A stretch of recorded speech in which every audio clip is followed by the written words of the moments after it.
Nightly, as the world around us calms, the clamor within our minds often intensifies. We've all felt it, lying in bed, gazing at the ceiling, ensnared in an endless cycle of thoughts about the day's errors and tomorrow's unknowns. It's draining, right? But you're not isolated in this mental marathon. Overthinking can seem like an itch you can't reach, stealing both your nighttime rest and daytime serenity. But what if there was a method to calm those noisy thoughts? Today, we're exploring the wisdom of Stoicism, an ancient philosophy that remains as relevant now as it was millennia ago. This isn't just about historical ideas. It's about real tools that can guide us to live calmer, more focused lives. If you're weary of your mind spinning out of control, stay with me. Let's delve into how these timeless strategies can bring us peace and clarity in our chaotic world. If you value what we're doing here and wish to stay updated with more insights like these, do me a simple free favor: press that subscribe button. Trust me, you won't want to miss any part of this video. Every moment is packed with valuable insights to help you calm the clamor in your mind. You know those times when you're just sitting there, your mind racing with a million what-ifs and maybes, and before you know it, hours have slipped by, and you've accomplished nothing? That's what we're addressing here. Stoicism teaches us a powerful remedy to this paralysis by overanalysis, prioritizing action over endless thought. Consider the Stoic philosopher Marcus Aurelius, who said, "The secret of all victory lies in the organization of the non-obvious." Marcus wasn't just about thinking things through. He was about doing things that make a real impact. So, how do we apply this?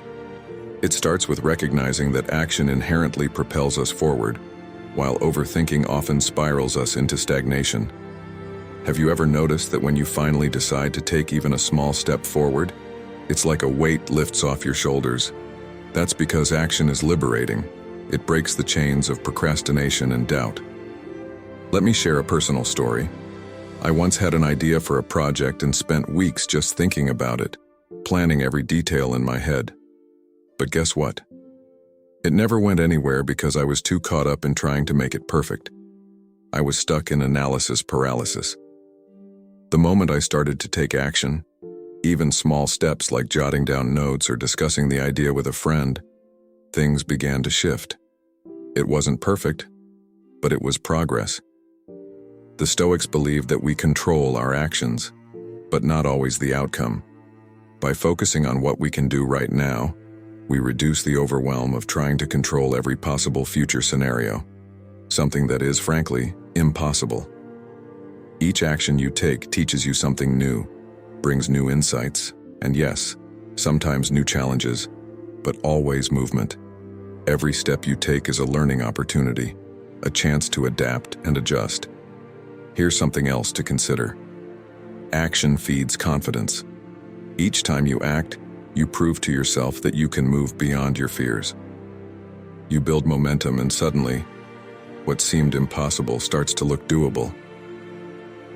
In Stoicism, there's a lot of talk about living according to nature, and it's only natural to learn and grow from what we do, not just from what we think. So, what small action can you take today? Maybe it's making that phone call you've been putting off, sending an email, or just organizing your workspace. It doesn't have to be a giant leap. Tiny steps are still steps. The key is to keep moving and not let your thoughts hold you back. As Seneca said, "It is not because things are difficult that we do not dare. It is because we do not dare that they are difficult."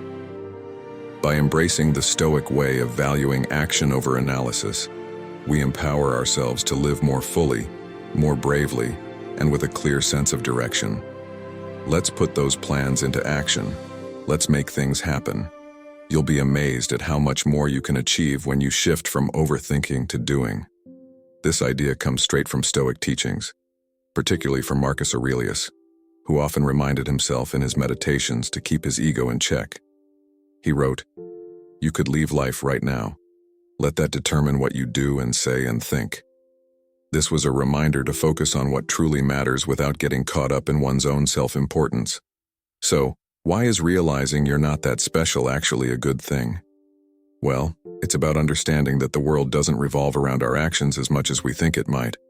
Most people are far too busy dealing with their own lives to be overly concerned with what we're doing. This is a game changer when you grasp it fully because it means you can stop overthinking how you're perceived. Have you ever hesitated to post something online because you were worried about what people would think?